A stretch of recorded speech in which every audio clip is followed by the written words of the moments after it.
जय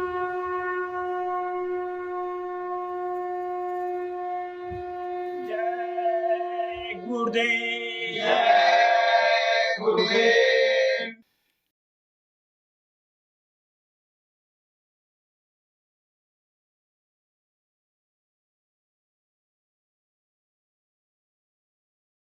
जय गुरुदेव। जय गुरुदेव। चलो गुरु की शरणिया, दुनिया से नाता तोड़ के। चलो गुरु की शरणिया, दुनिया से नाता तोड़ के। चलो गुरु की शरणिया, दुनिया से नाता तोड़ के। चलो गुरु की शरणिया, दुनिया से नाता तोड़ के। इस दुनिया से एक दिन प्यारे, पड़ेगा सबको जाना। इस दुनिया से एक दिन प्यारे, पड़ेगा सबको जाना। कौड़ी कौड़ी जमा किया सब, छोड़ के माल खजाना। कौड़ी कौड़ी जमा किया सब, छोड़ के माल खजाना। एक दिन जाना पड़ेगा, माता पिता से नाता तोड़ के। एक दिन जाना पड़ेगा, माता पिता से नाता तोड़ के। चलो गुरु की शरणिया, दुनिया से नाता तोड़ के। चलो गुरु की शरणिया, दुनिया से नाता तोड़ के। पेट पकड़ कर माता रोई, बाह पकड़ कर भाई। पेट पकड़ कर माता रोए, बाह पकड़ कर भाई। पैर पकड़ कर छोड़त नाही, रो रो कहे लुगाई। पैर पकड़ कर छोड़त नाही, रो रो कहे लुगाई। सैया मत जाय अकेले, लाली चदरिया ओढ़ के। सैया मत जाय अकेले, लाली चदरिया ओढ़ के। चलो गुरु की शरणिया, दुनिया से नाता तोड़ के। चलो गुरु की शरणिया, दुनिया से नाता तोड़ के। चार जने मिल कर के आए, करने लगे तैयारी। चार जने मिल कर के आए, करने लगे तैयारी। कोई हाथ कोई पैर पकड़ कर, दीन्हा हमें सवारी। कोई हाथ कोई पैर पकड़ कर, दीन्हा हमें सवारी। उठावे चार कहरवा, मुखवा से राम नाम बोल के। उठावे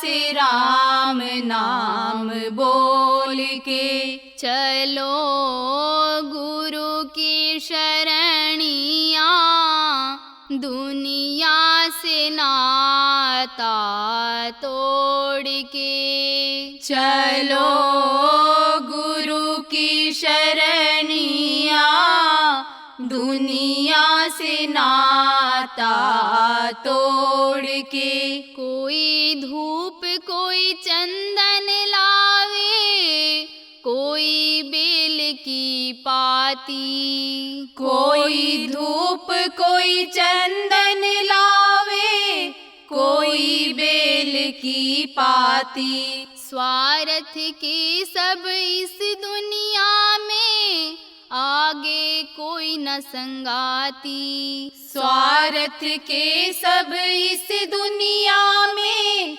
आगे कोई न संगाती। चिता पर हमको लिटावे, ऊपर से लकड़ियाँ जोड़ के। चिता पर हमको लिटावे, ऊपर से लकड़ियाँ जोड़ के। चलो गुरु की शरणिया, दुनिया से नाता तोड़ के। चलो गुरु की शरणिया, दुनिया से नाता तोड़ के। जो नहीं भजता गुरु नाम नहीं, गुरु शरण में आवे। जो नहीं भजता गुरु नाम नहीं, गुरु शरण में आवे। काम बिगाड़े जग में अपना, घोर नरक में जावे। काम बिगाड़े जग में अपना, घोर नरक में जावे। यहाँ से जाना पड़ेगा, अपना पराया सब छोड़ के। यहाँ से जाना पड़ेगा, अपना पराया सब छोड़ के। चलो गुरु की शरणिया, दुनिया से नाता तोड़ के। चलो गुरु की शरणिया, दुनिया से नाता तोड़ के। जय गुरुदेव, जय गुरुदेव।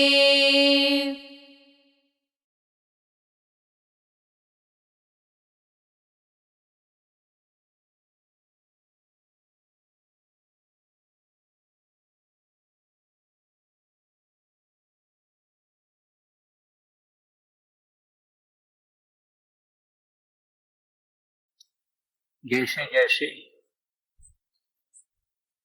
कलयुग का समय बढ़ रहा है, उम्र इसकी जैसे जैसे कम हो रही है, वैसे वैसे यह अपना असर लोगों पर जता रहा है। प्रभाव इस समय पर कलयुग का ज्यादा दिखाई पड़ने लग गया। पहले के समय में ऐसा नहीं था। पहले के समय में जब लोग धार्मिक थे, लोगों का खान पान ठीक था, लोगों की विचार भावनाएं अच्छी थी, तब आज की तरह से अशांति नहीं थी, आज की तरह से दुख नहीं था। संस्कार बच्चों के बहुत अच्छे बनते थे। बचपन से ही माता पिता दादी दादा जो भी होते थे,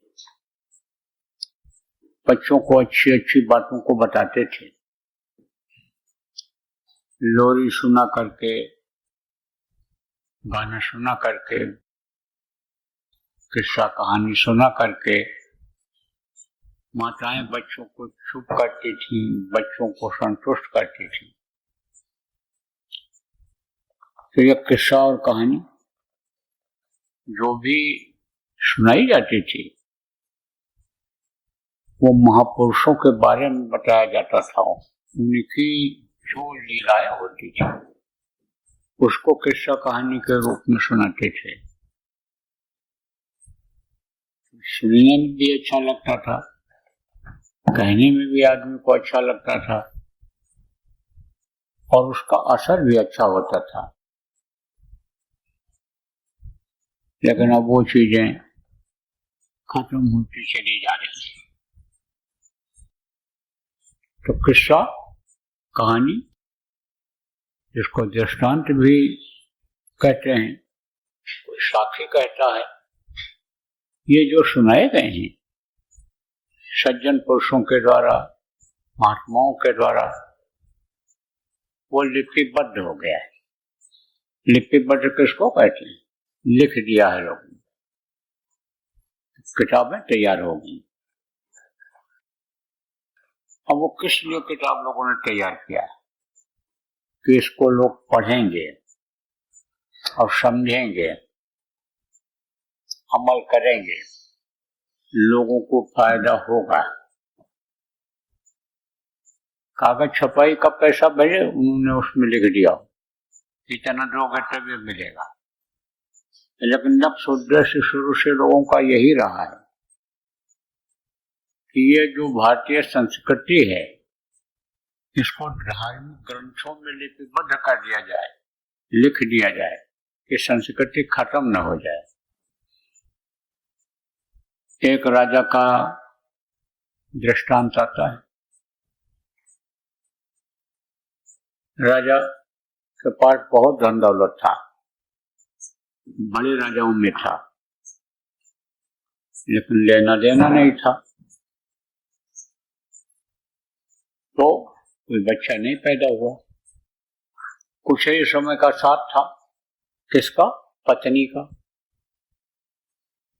जब उसका समय पूरा हो गया जीने का इस दुनिया संसार में, तो वो भी शरीर छोड़ करके चली गई।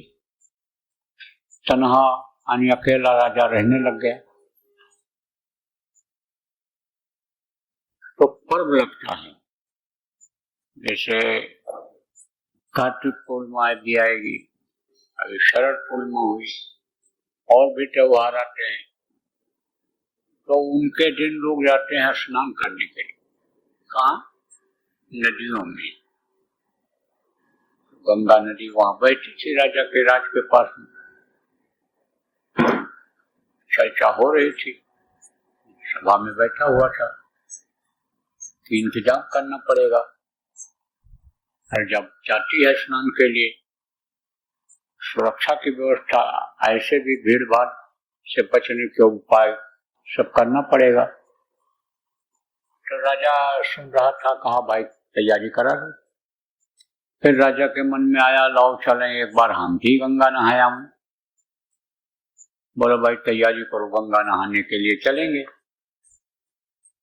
तैयारी हो गई, लेकिन राजा ने ये कहा प्रजा के रास्ते से चलेंगे तो दिक्कत होगी प्रजा को, रास्ता बदल के चलेंगे हम लोग। सर्वे कराया गया, दिखवाया गया रास्ता, साफ सफाई हो गई। तो पैदल ज्यादातर लोग चलते थे। अब भी देखो मंदिरों में जब लोग दर्शन करने के लिए जाते हैं, नहाने के लिए जाते हैं, नंगे पैर जाते हैं। तो सफाई करा दी गई, राजा भी पैदल ही यात्रा किया, पैदल गया। अब राजा के साथ विद्वान, मंत्री मंत्री संतरी जो राजा के साथ चलते हैं सब गए। तो किधर से गया वो? पूरब की तरफ से पश्चिम की तरफ, जो घाट था नहाने का, पानी बह रहा था, पश्चिम से पूरब की तरफ जा रहा था। हवा भी पश्चिम की थी, तो उधर उसको धुआं में बदबू मालूम पड़ा और दिखाई पड़ा आग जलते हुए। तो राजा ने कहा, भाई कहीं आग लग गई क्या? दूर से राजा ने देखा तो कहा, देखो ये आग जल रहा है, धुआं हो रहा है, बदबू आ रही है। तो साथ के लोगों ने कहा, मुर्दा जल रहे हैं। मुर्दा जल रहे हैं? इतने मुर्दा जल रहे हैं? ये तो बहुत दूर तक आग दिखाई पड़ रही है। बोले, हाँ सरकार, बहुत विषम मुर्दा जल रहे हैं। और नजदीक गया तो देखा कि अर्थी कंधे पर रख करके लेकर के लोग आ रहे, कोई इधर से आ रहा, कोई उधर से आ रहा, कोई उधर से आ रहा। कहा, भाई ये कौन है? कहा, ये मृतक शरीर को, मरे हुए आदमी को यहाँ जलाने के लिए ला रहे हैं नदी के किनारे। बोला, ओ इतने आदमी मर रहे हैं? कहा, हाँ इतने लोग मर रहे हैं, बहुत मर रहे हैं। अब उसको अपनी मौत का होश आया, चर्चा होने लगी कि भाई सबका यही हाल होना है, मृत्यु तो सबकी आनी है। जब राजा ने सुना तब उसको मौत अपनी याद आई। तो सोचने लगा कि आखिर इस धन दौलत का क्या होगा, राजा कौन बनेगा, कैसे होगा, कौन संभालेगा? प्रजा जो हमारे जान जैसी प्यारी है, इस प्रजा को संभालेगा कौन? यही फिक्र उसको हो गई। रास्ते भर वापस आते समय सोचता रहा, रात को देर तक सोचता रहा। फिर प्रभु का नाम लिया, कहा, प्रभु आप ही अकल और बुद्धि दीजिए, वैसा हम करें। फिर वो सोचा, मन में आया उसके कि भाई ये प्रजा का धन है और प्रजा से ही टैक्स के रूप में वसूला गया है, तो इसका एक आदमी दो आदमी को मालिक बने, इसको प्रजा को ही बंटवा क्यों न दिया जाए? कोई ऐसा आदमी मिल जाए कि जो लोभी लालची हो और इसको लालच लोभ में बर्बाद कर दे, इसलिए इसको प्रजा को बंटवा क्यों न दिया जाए। अब सोचने लगा कि बटेगा कैसे। फिर सोचा उसने क्या करें, अब नहीं समझ में आ रहा है। तब तक समय बढ़ता जा रहा है, रात बढ़ती जा रही है। फिर प्रभु को याद किया, तब तक उसको नींद आ गई। नींद आ गई, फिर जब एक नींद सो लिया तब तक सुबह होने लग गया। तो सुबह का जो पहर होता है, 8 पहर होते हैं ना कहते हैं, वो जो पहला पहर होता है बहुत अच्छा रहता है हर काम के लिए, चाहे साधना करनी हो और चाहे बच्चों को पढ़ाई करनी हो और चाहे सोच विचार चिंतन करना हो। सुबह के गर्भ वाले बच्चे भी अच्छे होते हैं, तो सुबह का पहर बहुत अच्छा। फिर चिंतन करने लग गया, तब तक दिमाग में उसके बात आ गई, सोचा हाँ यही बात ठीक है। तो क्या किया उसने, 7 मंजिला मकान बनवाया, एक बड़ा सा। और पहले मंजिल पर उसने क्या किया, कौड़ियां चलती थी, पैसा रुपया कौड़ी छदाम ये सब चलता था, तो उसने कौड़ियां भरवा दिया है पहली मंजिल। दूसरे मंजिल पर पैसा बढ़वा दिया, तीसरे मंजिल पर उसने चांदी के रुपया चलते थे वो भरवा दिए, चौथे मंजिल पर क्या किया, मोहरे भरवा दी। मोहर कौन किसको कहते हैं, सोने के सिक्के, उस समय चलते थे, आज भी चलते हैं, लेकिन ऐसे आमतौर से नहीं। जो रखे हुए है उसको बेच करके रुपया में बदल लेता है, फिर खर्च करता है, क्योंकि वो कीमती चीज हो गई। और फिर उसके बाद में क्या किया उसने, मोती भरवा दिया, एक मंजिल पर मोती भरवा दिया, और फिर उसके बाद में हीरा भरवा दिया, और 7वें मंजिल पर वो खुद जा करके बैठ गया और ऐलान करवा दिया, कहा कि प्रजा से कह दो यहां से जो जितना ले जा सके माल एक बार में वो उठा करके ले जाए, दोबारा फिर नहीं आएगा। ऐलान हो गया। अब लोग आने लगे, अब दिखाओ ढेर लगी है, तो कोई कौड़ी भर के ले गया और दूसरे मंजिल तक चला गया, रुपया लेकर, तो वो पैसा लेकर गया, रुपया लेकर गया, सिक्का लेकर के सोने का गया, मोती लेकर के गया, हीरा लेकर के गया। और एक आदमी सोचा भाई ये सब तो एक से एक चीजें लेके जा रहे हैं, हम तो देखें 7वें मंजिल पर क्या है। जब वहां पहुंचा तो बादशाह को देखा, बादशाह को प्रणाम किया, तो उसने कहा मैं तो तुम्हारा इंतजार ही कर रहा था। आओ बैठो, बैठा दिया और अपना ताज उतार करके लगा दिया।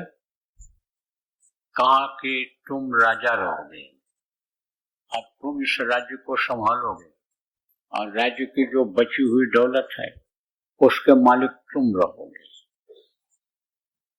तो प्रेमियों, जो लोग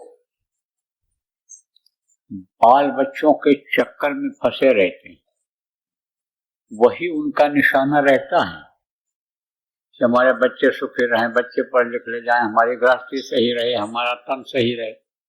उनके हाथ में यही कौड़ी चलाना ही आता है। जो थोड़ा धार्मिक भावना रख करके काम करते हैं कि भाई गृहस्थी भी चलती रहे, हमारा धर्म में बनता है कि गृहस्थी भी हमारी चलती रहे, देख रेख हम करते रहें और कुछ धर्म करके भी हम परमार्थ कमा लें, तो रुपया इकट्ठा करते हैं, रुपया इकट्ठा करने में लगते हैं दान पुण्य में खर्च करने के लिए।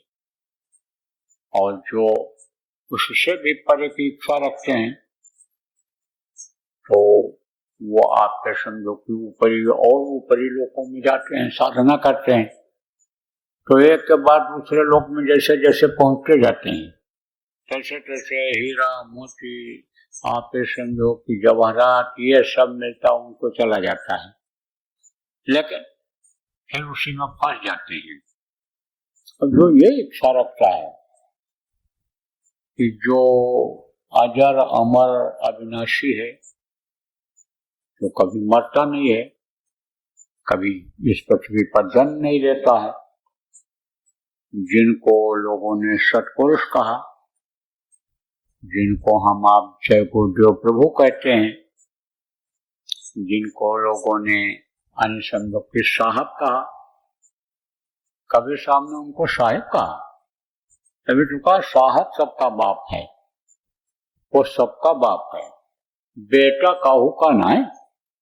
हम आप देखो बेटा हैं किसी के, हमको आपको किसी ने पैदा किया है चाहे चले गए, लेकिन नाम के आगे उन्हीं का नाम लिखा जाता है कि पुत्र, ये नाम लिखा जाएगा, फिर पुत्र सन ऑफ जिसको कहते हो उनका नाम लिखा जाता है, लेकिन वो बेटा होकर जन्म नहीं लेते हैं, वो तो साहब हैं।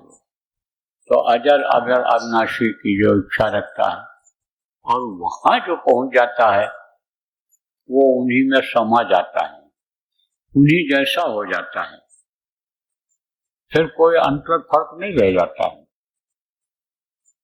उसी को साजुज मुक्ति कहते हैं, उनके जैसा ही हो जाना।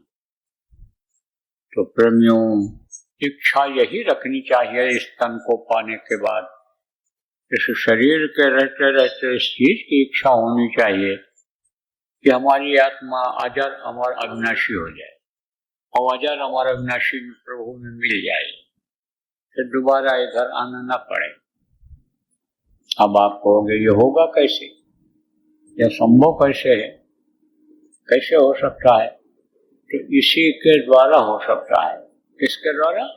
ये जो ध्यान लगाया गया उसके द्वारा, भजन किया गया इसके द्वारा, सुमरन किया जाता है इसके द्वारा, प्रार्थना की जाती है इसके द्वारा, कर्मों को काटने के लिए सेवा किया जाता है इसके द्वारा। इससे हो सकता है, इससे अन्य समझो वहां पहुंच सकते हैं। यह एक रास्ता है, यह एक मार्ग है। इस मार्ग पर अगर आप चलते रहोगे तो वहां पहुंच सकते हो। इसलिए बराबर अभ्यास करते रहना। आप लोग, कार्यक्रम समाप्त हो गया। आप लोगों को जैसे जैसे टिकट मिला है अपनी सुविधा अनुसार जाओगे, लेकिन जरूरी चीजों को याद रखना रहेगा। वहां पहुंचने के बाद उसी में नहीं भूल जाना है, नहीं तो कौड़ी छर्रा में ही काम आएगा, वही कौड़ी छर्रा में ही मिलेगा और उसी कौड़ी कंजा को खेलने के लिए फिर पैदा होना पड़ेगा। न मालूम कितनी बार इस धरती पर जन्म लिए, बेटी बनी बेटी पत्नी बनी, भाई बाप बना बाप बेटा, न मालूम कितनी बार शादी ब्याह किया, न मालूम कितनी बार बच्चे पैदा किए, और वही काम अगर फिर करते रह गए तो उसी को करने के लिए फिर आना पड़ेगा। अब आप ये देख रहे हो कि कितनी परेशानी हो रही है इस समय गृहस्थ आश्रम में। जो चीज नहीं रहती है उसके लिए इच्छा बहुत बढ़ती है, ये हो जाता वो हो जाता, और वही फिर दुखदाई हो जाता है। मोटी बात आप ये समझो कि जिसकी शादी नहीं होती है, शादी का नाम ले लो अभी छत से कूद पड़े, लेकिन शादी होने के बाद पूछो क्या हाल रहता है तुम्हारा। मरकट संत बने रानी जैसा मरकट फंस जाता है, और जो मदारी होता है उसको उस तरह नचाता है कराता है, ऐसे सो माया बस फिरो साईं, और बंधो की तो मरकट की नहीं, समझाओ। ऐसे ही आदमी का फंसा हो जाता, चाहे आदमी हो चाहे औरत हो। लेकिन आप ये समझ लो कि अगर गृहस्थी को बढ़ाना है तो ये करना ही पड़ेगा। अगर कोई शादी ब्याह, सब लोग ये इनकार कर दें शादी ब्याह नहीं करेंगे तो सृष्टि कहाँ से चलेगी। अब जिनकी शादी हो गई, शादी मतलब यह उम्र होती है,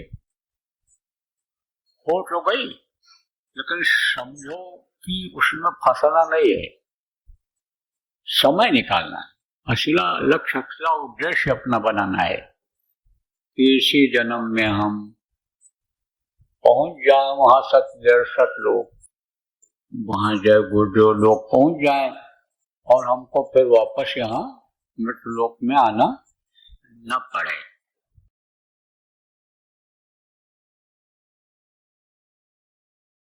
आप ये समझो परिवर्तन की बेला में विनाश बहुत होता है। सतयुग के लायक इनको बनाओ। सतयुग के लायक वही लोग बन पाएंगे जो शाकाहारी रहेंगे, नशा मुक्त रहेंगे, जो ईश्वरवादी खुदा परस्त इनको कहते हैं वो रहेंगे, जो भगवान को याद करेंगे, नाम की कमाई करेंगे, जो साधना करेंगे। बचेगा साध जन कोई, जो सत से लौ लगाएगा वही सतयुग देख पाएगा। सतयुग के लायक बनो। हम तो बराबर प्रार्थना करते रहते हैं, हाथ जोड़ कर विनय हमारी, सजो नशा बनो शाकाहारी, छोड़ो व्यभिचार बनो ब्रह्मचारी, और सतयुग लाने की करो तैयारी। जय गुरुदेव। नव वर्ष के उपलक्ष्य में परम पूज्य परम संत बाबा उमाकांत जी महाराज का सत्संग व नामदान कार्यक्रम 30 व 31 दिसंबर 2024 और 1 जनवरी 2025 को समय परिस्थिति अनुकूल रहने पर बाबा जय गुरुदेव आश्रम, जय गुरुदेव नगर, पिंगलेश्वर रेलवे स्टेशन के सामने, मक्सी रोड, उज्जैन, मध्य प्रदेश में होगा। ये वही बाबा उमाकांत जी महाराज हैं जिनका दर्शन करने, सत्संग सुनने और उनके बताए रास्ते पर चलने से इंसान के दुख तकलीफों में आराम मिलने लगता है। पूरी तरह से निःशुल्क इस आध्यात्मिक कार्यक्रम में सभी जाति धर्म के लोग सपरिवार सादर आमंत्रित हैं। आप अपने कीमती समय में से थोड़ा समय निकालिए और परिवार, रिश्तेदार व मित्रों सहित पहुंचकर आध्यात्मिक व भौतिक लाभ अवश्य लीजिए। जय गुरुदेव।